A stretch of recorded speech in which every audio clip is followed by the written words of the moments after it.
All right, so today we're going to take you through this Trifo Lucy vacuum and mop. I'm just going to really quickly go through the features and I'm going to tell you what's good and bad about it.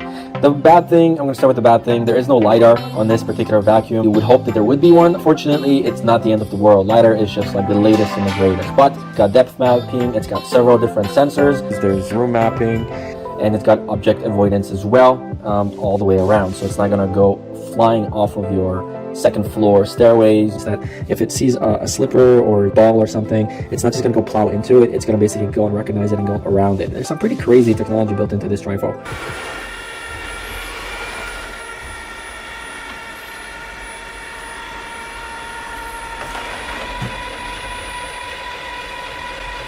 Charging. This is not a cheap device, let me tell you guys. This is reasonably priced, let's just say, for the tech that you're getting here.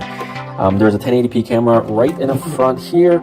It has infrared built in, so it's got night mode, which means that it can clean at night or go underneath cabinets and dark spots and still get all the dirt that it needs to. This is right here. You push this is your canister for cleaning, and you got your little filter right here that you can clean. So the chute is actually rather large, so that's a goodie. For the mopping attachment, there are two Velcro pads here, and this is the attachment, again Velcro, and then you attach this, and then they provided you with 10 pre-damped pads, so you place this on here, and essentially what it does is just kind of cleans and mops the floor for you. It does a decent job. I'm not gonna say it's the best job, but if mopping is probably like one of the most important things to you, then you probably want to look for a different vacuum. Let me show you the cleaning brush and the bristles here. So these are pretty standard found on most vacuum cleaners. This is all rubber, so it's quite easy to at least take out without any tools, so I'm pretty happy with that. Okay, and then you just kind of slide that in, and then this goes over right here. This is like a little piece of rubber, so this is going to basically make sure that as the dirt is being swept under with these, it gets captured and goes right in. You can take this off with a Phillips screwdriver because you are going to get some hair tangled up in here. Unfortunately, we did not get any replacement bristles in case something were to happen here, so that is too bad, but it is what it is. And then again, we got another pivot wheel here, and then you got more of your sensors on each of the sides. Okay, so that's basically it. Now, in order to get this to go, we have to get it charged. There's a 100 milliamp battery for 120 minutes of use. For our purposes, like this space is like 35 minutes. There's caster wheels with little ridges.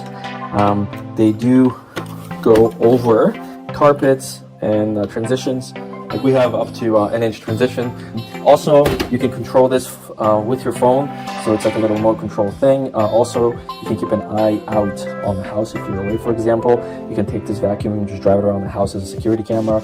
Keep an eye out on your kids and your pets, what have you. Right here, these are the charging pegs. So again, this touches that, and then that's how it charges. And it's got a cable, and I'll show you. I'm just gonna plug this in. Now, if you don't have a docking station, or for whatever reason you wanted to take your vacuum cleaner on the go, you could do that and just manually charge it.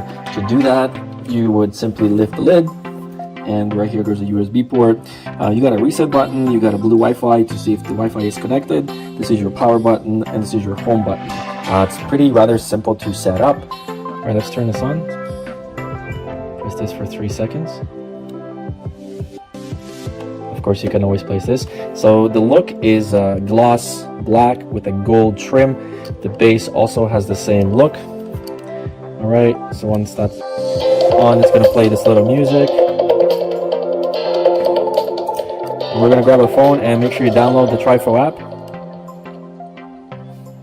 Now we're gonna press this for 5 seconds to enter a pairing mode.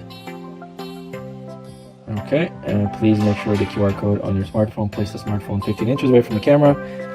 Okay, so you gotta make sure that it's blinking red and green, and now we're gonna go and get the QR code. Remember, you gotta be signed in, by the way. That's something I totally forgot to tell you guys.